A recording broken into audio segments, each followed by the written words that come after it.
Waktunya Mama bercerita. Setelah bencana gempa bumi, dia seumur hidup tidak akan melupakan situasi menyedihkan setelah terjadinya gempa. Hari itu dia seperti biasanya bersama teman-temannya sedang bersekolah dan belajar di dalam ruang kelas. Tiba-tiba gedung sekolah mulai berguncang dengan hebatnya. Dinding di sekitar ruang kelas perlahan-lahan retak dan jatuh. Dalam ruang kelas mendadak terdengar suara jeritan yang sangat hebat. Ini adalah suara siswa-siswa yang terkejut. Di bawah arahan guru-guru, siswa segera berlari ke arah bawah gedung. Tetapi tiba-tiba terdengar suara yang sangat keras. Buak! Gedung sekolah runtuh. Siswa-siswa dan guru yang sedang berlari keluar semua terjebak di dalam reruntuhan. Masuk ke dalam kegelapan yang menakutkan, bau debu yang menyesakkan, luka terbuka yang sakit membuat dia merasa sangat takut. Setelah panik sebentar, dia pelan-pelan kembali sadar. Dia menyadari berada di lingkungan yang sangat berbahaya ini. Harus menjaga hati tetap tenang, berusaha memikirkan cara untuk selamat adalah tujuan utama. Tetapi sesaat kemudian dia dengan kecewa menyadari sekelilingnya yang tersisa hanya kesunyian. Sepertinya dia harus melawan perang dingin ini. Tiba-tiba di dalam otaknya muncul bayangan-bayangan dahulu ketika dia berkumpul dengan teman-temannya. Saat-saat bahagia tertawa dan bercanda, hatinya menjadi lebih tenang. Oleh karena itu, dia berbaring di tengah reruntuhan sambil memikirkan kenangan masa dulu yang bahagia. Seperti inilah dia bergantung kepada kenangan bahagia masa lalu.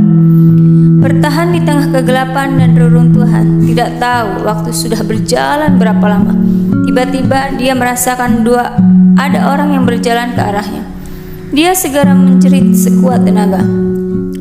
Tim penyelamat kaget, di bawah reruntuhan masih ada yang selamat. Mereka segera berusaha menyelamatkannya, tetapi tempat dia berada sedikit rumit. Sudah lewat berjam-jam, masih juga belum bisa menyelamatkannya. Waktu berlalu dengan cepat, dalam reruntuhan sudah tidak terdengar suara lagi. Para tim penyelamat berusaha keras memanggil. Dia tetap tidak menjawab. Semua orang sudah kehilangan harapan, tapi tetap berusaha menyelamatkannya. Dalam reruntuhan tiba-tiba terdengar suara, "Bisa tetap hidup, sangat senang." Suaranya membuat tim penyelamat sangat senang, lalu lebih berusaha keras menggalinya. Akhirnya mereka berhasil menggali dan menyelamatkannya dari reruntuhan. Ketika orang-orang dengan sangat hati-hati memindahkannya ke permukaan, anak muda yang baru selamat dari ambang kematian ini tersenyum bahagia dan dengan penuh semangat melambai-lambaikan tangannya. Orang-orang di lokasi semua menangis haru. Seorang wartawan asing juga tidak berani percaya anak muda ini sangat optimis. Akhirnya dia juga tidak bisa menahan air matanya sendiri yang jatuh bagaikan hujan. Anak laki-laki ini adalah siswa sekolah menengah Dongki, Kabupaten Hanwang, Kota Mianzhu. Berumur 15 tahun, bernama Chao Jianxiang. Dia terkubur di dalam reruntuhan selama 76 jam dan bisa selamat. Benar-benar sebuah keajaiban. Fotonya yang sedang tersenyum dan melambai sangat cepat tersebar ke seluruh media. Dia menggunakan sifat optimisnya untuk membuktikan kepada dunia keteguhan orang Cina. Sebagai bahan renungan, di dalam kehidupan mungkin saja akan terjadi bencana yang tidak terduga. Sangat banyak orang ketika menghadapi bencana akan menjadi putus asa. Lingkungan sudah cukup menyusahkan. Kalau hati kita juga masuk ke dalam keputusasaan, bagaimana bisa menyelamatkan diri sendiri?